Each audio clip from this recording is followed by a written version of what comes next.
All right, moving on, and still on the entertainment news, we have R. Kelly accuser Azriel Clary, who reveals she lied during infamous 2019 interview. All seems not to be well or going well with the embattled American singer R. Kelly, as one of the women who lived with him at his home in Chicago, Azriel Clary, has come out to reveal that the singer manipulated and threatened her and coached her on how to act in that infamous interview with Gayle King on CBS Mornings in 2019. According to her, before the interview, R. Kelly had them practicing every single day, answering questions. And if he didn't like the answer, he would tell them exactly what to say and how to say it. Take a look at the then interview and the latest interview with Gayle King again. What is your relationship, both of you, with R. Kelly? We're with him. That's our relationship. We're with him. Yeah, that's what it is. And we're in a relationship with him. Right. You just said it. A very strong relationship as well. Both of you? Yes, most definitely. You know, how do we say this without being inappropriate? Is this a three-way relationship, or do you each have a separate relationship with him? How does this work? Well, both I'm of curious. those. Yeah. We both have our individual relationships with him, and we all are family all together. We have our moments where we sit and watch movies all together. We go to amusement parks all together. I'm not talking about Azriel going to movies and sitting watching, going to parks.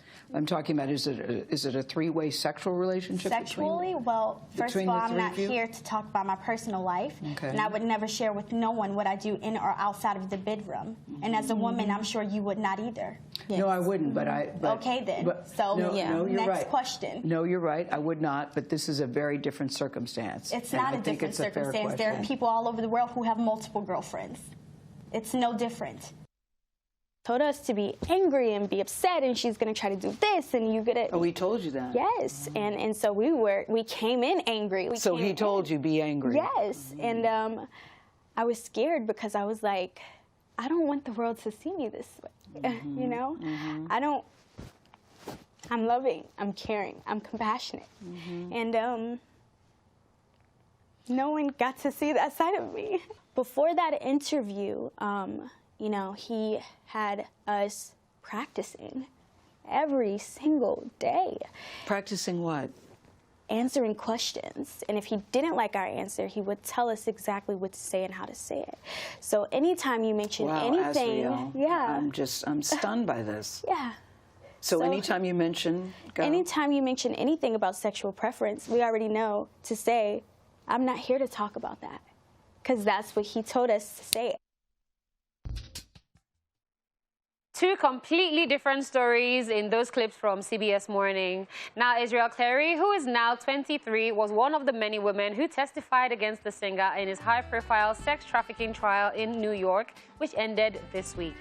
R. Kelly was found guilty of all 9 counts of racketeering and sex trafficking by a federal jury, where prosecutors accused him of exploiting his stardom over decades to lure women and underage girls into his orbit for sex.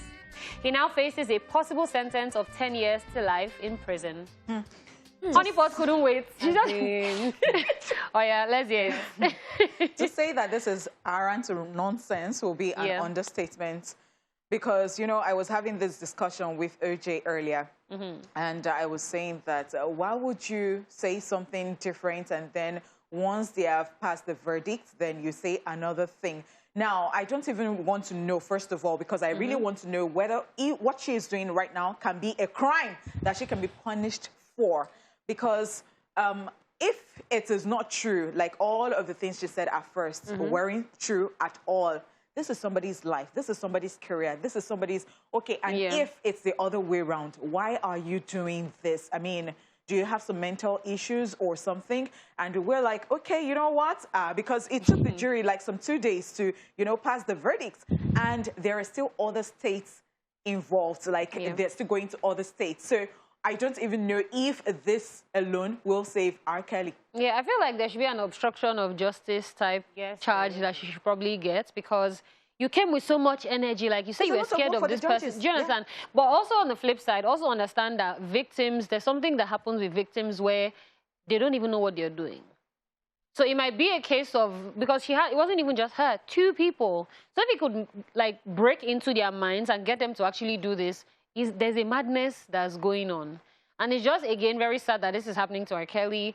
But if he's guilty and he deserves it, then, well, call it a day. And then for her to come out 2 years later, changing her mind, saying something totally different. It could be that she had to go through some help. She got help, and she got through everything, and maybe now she's stronger. So we really don't know what is true and what is not true at this point, because in the space of 2 years, you're saying two entirely different things. We just hope at the end of the day, the truth comes out. Yeah. Whatever the truth is. Well, shout out to Gayle King for the interview, though. Like, and do you see how they attacked her? She said, so next question. I said, it's me. I don't have shoes for that. You have to be professional. So, watching the second interview now explained the reaction and the behavior in the first one. Well, good to know. All right, guys, that's all we can take on the entertainment news.